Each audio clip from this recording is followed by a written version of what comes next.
Welcome to Highland League Weekly, the podcast. I'm Ryan Cryle. I'm joined, as always, by Callum Law and Paul Third next to me.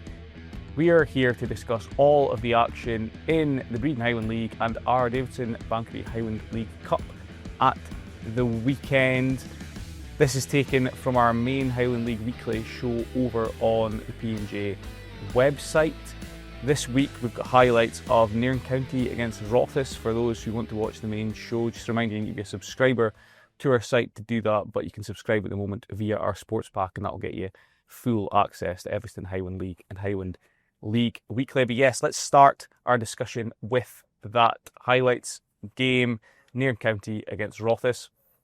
4-0, this one ended to Nairn. 3 straight wins for Nairn now. Callum, comfortably back on track now for them, it would seem, under Wayne MacIntosh. The first goal was probably the big controversy in this one. Rothes reckoned Ben Barham was offside. Aye, well, at the time, Rothes were adamant that Ben Barham was offside, and it did take a wee bit of time to sort out, I think, as it happened, because for people that have seen the goal, it's like the way sort of Ben Barham comes across, he gets a touch on the ball, but even if he hadn't, he was definitely interfering with play. But I was speaking to the referee, Lewis Brown, after, and he said he was speaking through his mic thing and saying to the linesman, Ben Barham's definitely, he's touched it and he's involved, so it's on you in terms of, is he on or offside? And the linesman said he was onside. At the time, it looked suspiciously offside, and Rothes were adamant, but having watched it back and sort of watched the freeze frame, and we didn't clearly have the perfect angle, but I do think Matthew McConaughey is just playing him onside. When you look at if you look at the freeze, if the position of their sort of feet and things, it looks like he is just onside. So that was a sort of a blow to Rothes. But over the piece, Nairn, they did most of the probing, they did most of the pressing, and I thought their front four that started, Sam Gordon, Callum Mackay, Andrew Gregg, Ben Barham, I thought they all looked really good, and it was an excellent win for Nairn, and that's 3 wins in the trot and building decent momentum in their home form as well, especially has been good. Out of 6 league games, they've won 4, drawn 1, lost 1, so that's bearing in mind that they only won 5 home league games the whole of last season. To have won 4 already is that's a really encouraging sign for Wayne MacIntosh. And just when I was mentioning the front 4, I thought Andrew Gregg, he's been back for the last 3 games. I'm not saying it's down to him that they've won them all, but I thought it was an absolute masterclass and sort of winger play on Saturday. Just like as Wayne MacIntosh was saying afterwards, like he's always looking for the ball and he'll always take the ball in any position. He draws fouls, he wins throw-ins, gets up the pitch, and although everyone sort of knows that he plays on the left and he sort of wants to come in or chop back onto that right foot and sort of cross or shoot, you sort of think, show him the line onto his left, and he maybe isn't as effective. But it's one of them where it's very hard, even with the best intentions, it's very hard to sort of stop him getting onto that right foot and by default stop him causing you problems. Yeah. I mean, one caveat from the game at the weekend, Sam Gordon, so impressive on the day. Callum, that's his last game for Nairn County. It is, he's 114th and final appearance for the time being anyway. He's going travelling just to sort of see a bit of the world. Now he's going to Thailand to start with, and I think he's got Vietnam and a few other places on his sort of bucket list. And I was speaking to him actually before the game, and good lad, and he's been a good player for Nairn as well. So the last sort of 4 years since his debut, and a local boy as well, which is always sort of popular at Station Park. And I wouldn't be shocked. I mean, he might end up staying overseas for who knows how long. He doesn't really have a time frame on it, but if he comes back, I'd imagine he'll probably end up back at Nairn. But regardless whether he comes back or not, he'll always have a sort of special place in the history of the wee county, because he scored the winning goal in the North of Scotland Cup final a couple of years ago when they beat Ross County 5-4 in that sort of epic final. Rothes? Overwhelmed is the word. I thought it was a very one-sided game, and a match that sums up the issues at Rothes. They look low in confidence. They were standing off Nairn an awful lot and just letting Nairn come at them and dictate the play, and they didn't really have much of a threat. They're really, really struggling. I think what you're saying, Ronnie Sharp's comments afterwards say a lot, because they've conceded 4 goals and they're not helping themselves defensively. I mean, over their 11 league games, they've conceded 45 goals, which is too much.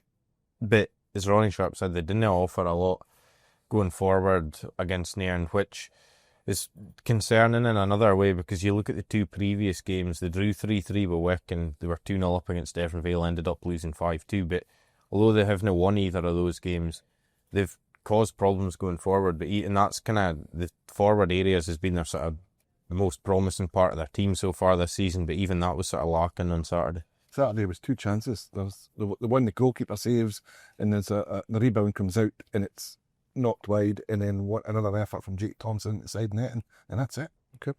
Admiral restraint from me, I thought, there when Callum said that Matthew McConaughey was playing at the back for Rothes, and no joke was made. I know he said McConaughey.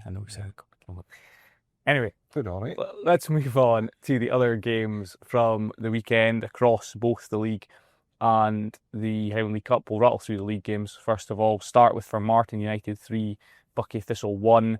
Hamish Ritchie hat-trick for Formartine in this one. The last two were penalties. WWE-esque recovery from a broken arm for Hamish Ritchie from last week's show. I know he didn't actually. It wasn't actually a broken arm, so it was. He had the sling on and everything in the game. Buckie had made it 1-1 on the hour through Darryl McHardy. I mean, the talking point in this one, Callum, I mean, Buckie weren't particularly happy with either penalty. I think Lewis McKinnon labelled the first one a dive, and the second one sounded a bit bizarre.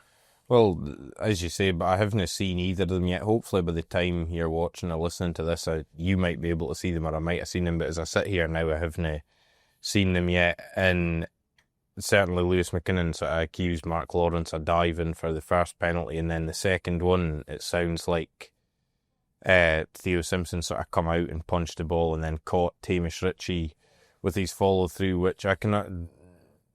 which is one of them where you see that happen a fair bit, and sometimes you see goalkeepers come out and they even get the ball and clobber somebody in a penalty. It happened at Penalty last season, did it not? Penalty is Boyemiowski punched by the keeper after he punched the ball, and penalty isn't given. So, but referee Abby Hendry gave it on Saturday, and I can see maybe why Lewis McKinnon's frustrated there.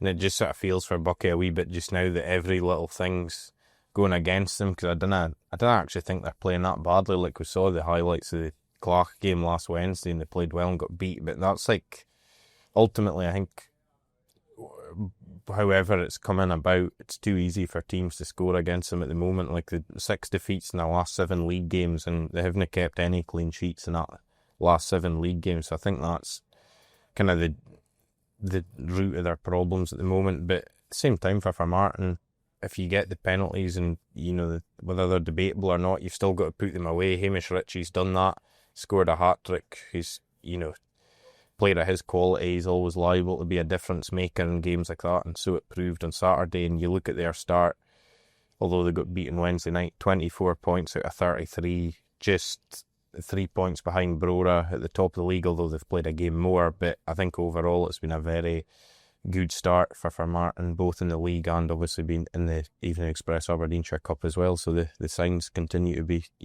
all positive for them. Can't believe I mentioned Boyemiowski on the show. I'm going to have to do it again because it wasn't last season, it was the season before. Oh.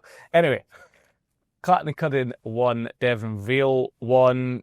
Troy Cooper opened the scoring for the Lilywhites shortly before half-time. The Banfers equaliser came 20 minutes from time when Jamie McClellan headed in Murray Essens in swinging corner. Clack unbeaten in 10, but their manager, Conor Gethens, points out 3 draws in 4 for them. Is this the downturn for Clack coming, Callum?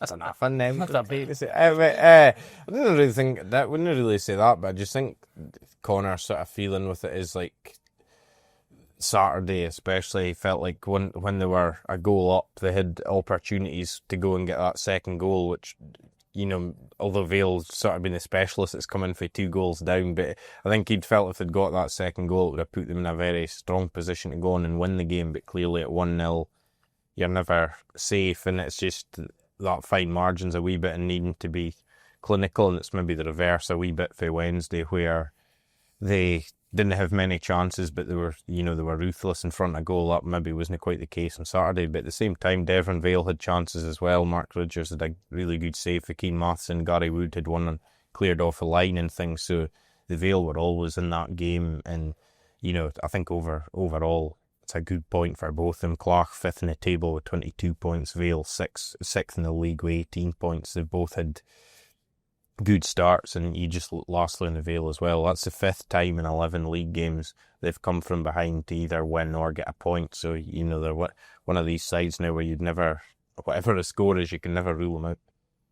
Get out of Vale free card? I don't know. No, you're struggling badly today. Huntly won, Banks a D won. Huntly back collecting points, or a point. Angus Grant scoring the opener. Who else for them? But cancelled out by Kane Winton for Banks a D. They're now on a 6-match unbeaten run. Did sound like both teams could have won this one with chances after it went to 1-1. They could have, but it could also have been a goalless draw too, actually. Angus Grant, 8th goal of the season, a good finish. I think he's maybe just a yard offside. It's a long ball forward. Huntley player just wins that header with the defender, and he's in front of him. And there's no flag, to be fair. I don't think anyone's complaining, but looking at it back, I think it's maybe offside. He's a myth. Yeah. But hey, it's Angus Grant's worth it to Huntley. For Banks a D, I think it's a foul in the build-up before Kane Winton gets in the end of the equaliser. But yeah, 6 unbeaten for D, looking more like the D we probably expected to see at the start of the season. They've recovered well from a slow start. But it's still a draw. Yeah, but Huntley's a tough place to go. It's about 4 past Fraserburgh at the start of the season, who have been in a good run recently too. So that shows that Christie Park can still be a very difficult place for an opposing team to go. I don't think I've been many managers disappointed to come away with a point there this season.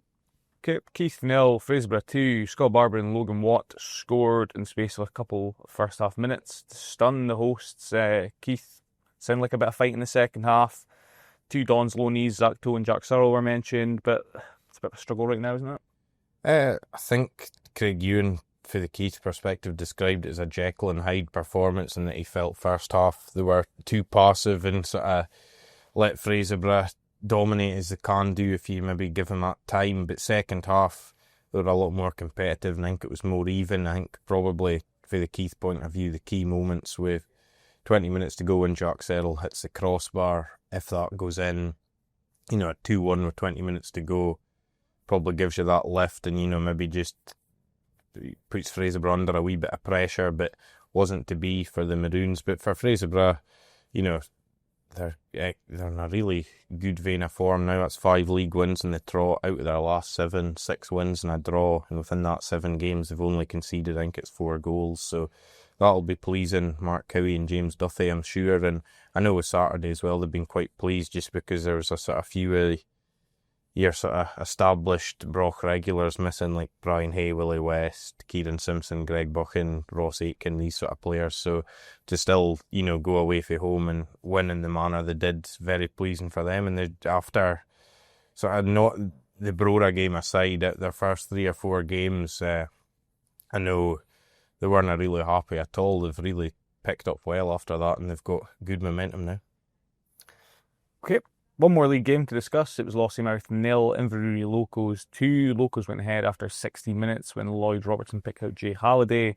Second arrived in the 37th minute when Dan Agnew produced a superb cross for Max Foster to head home. Struck in this one that Mark Suter is now just fully, it's not a case of putting him up top last 10 minutes when you're needing a goal. They're just playing him up front now. What Dean Donaldson needs is 2 Mark Suters. He can one at the back and one up top, because he's hugely effective at both ends.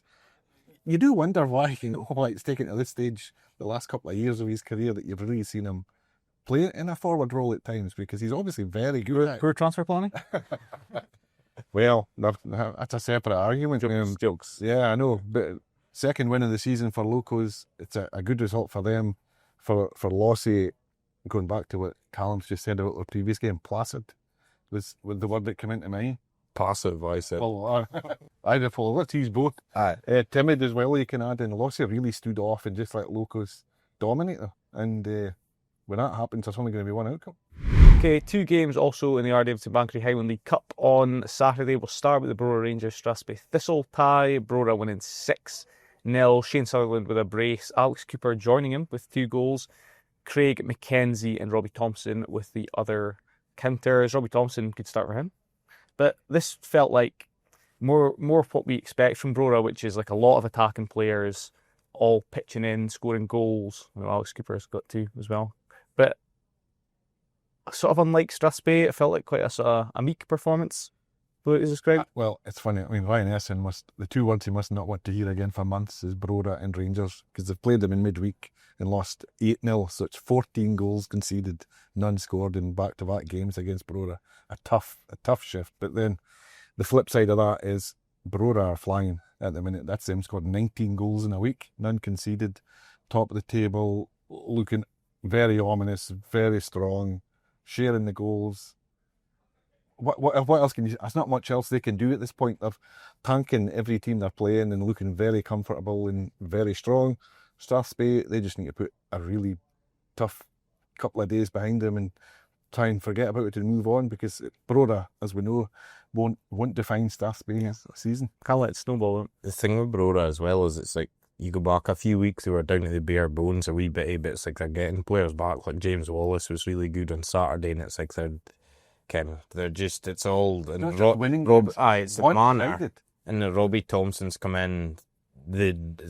Played 3 games since he's come in for Buckie Thistle and just slotted in, no problem at all, and done really well. So it's Stephen McKay still looking to strengthen that squad. Yeah. Okay, one more game we discussed, and it's that last preliminary round tie, isn't it? Forest Mechanics 6, Wick Academy 0. Plenty to discuss in this game, though. Callum Frame, firstly, hat-trick for Forest, now the top scorer in North football. I learned, and none of us picked him to be the top scorer in North football, so well done, Callum. Hopefully long may it continue. He also assisted the second for Matt Jameson, who bagged a brace himself. Keaton Haler had actually scored the first for Forest. But Wick Academy, first of all, thought they'd score the opener through Brandon Sinclair. It was chalked off, which was a big talking point, a big moment in the game. And at 5-0, Wick also had 2 men sent off. The Gary Manson didn't feel either were particularly worthy of the dismissals. One was a straight red, one was a second yellow. And after the game, Owen Lawrence was the target of much ire from Gary Manson, who said, when you speak to managers across the league, he seems to have made a reputation for himself as the worst referee in the Highland League. You can't say that, can you? well, you can, because he just did. But, you can't get away with that, maybe. I don't know. I mean, we'll see what comes with that. But I think the fact that Gary has said that, like, after a game like that, where he would openly acknowledge that the red cards, for instance, had absolutely no bearing on the outcome because the game was done, that kind of says it all in terms of his feelings. And I agree with him in terms of the red cards, in terms of I didn't think either of them should have been. The first one, it's classed as violent conduct, but Mark Coggle's sort of Mark McLaughlin's back, and as he's sort of trying to sort of brush him out of the way, his hand comes across and sort of gets Mark McLaughlin in the face, but it's accidental. There's no great force to it. Like, I just think violent conduct, nay for me. And the second one just isn't a dive. Stephen Sutherland, he's caught. It's nae a dive. So I see where he's coming from for that. And even if you want to go back to the early goal, that maybe if we can get that, maybe changes it. But at the same time, Gary did acknowledge that first half they were nowhere near good enough. They couldn't get to grips with Forest at all. And I think you've got to give Forest credit for that in terms of their attack and display, because it was, blister and stuff really, and just they were. I mean, Stephen McDonald said it was as good as he'd seen from a Forest side, from a Forest side in terms of the way they got forward and moved the ball and created chances, and like they can't do that for us when their players are on song. We've seen that a few times this season, that they will always ask a lot of questions of you. And I mean, Callum Frame, 12 goals already in all competitions. He got 16 in the whole of last season, so can all being well, he should, if he keeps up his current form, he'll race beyond that in no time. And can Matt Jameson, I mean, his second goal, tremendous strike. And, young Kieran Haler's come in and scored 2 and 2 now, so it's all looking, really good for the Cancans. And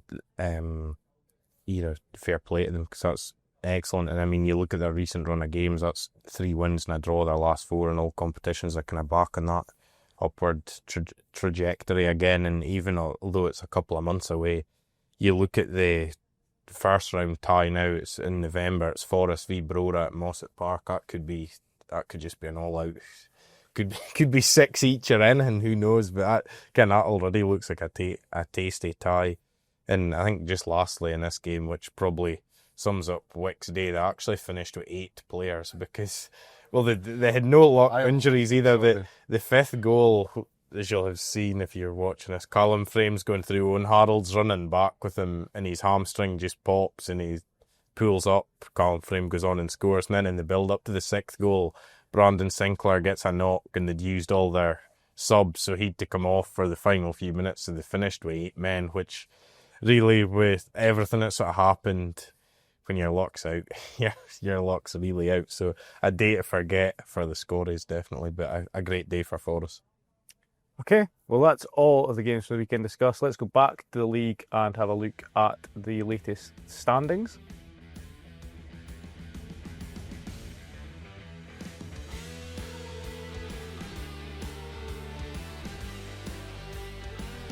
That's it then for our discussion of all of the weekend's action in Highland League and our Davidson Bankery Highland League Cup. Thanks to Callum and Paul for joining me today. Just a reminder, if you want to watch highlights of Nairn County against Rothes from the weekend in the league, you can do so over on the P&J website. You need to be a subscriber to do so, but you can subscribe via our sports pack and that'll get you access. Until we're back with you next week, please keep up to date with everything Highland League Weekly from us via social media. We're on X and we've also got our Facebook group. Yes, until you hear from us next, please enjoy the football, whichever games you're watching.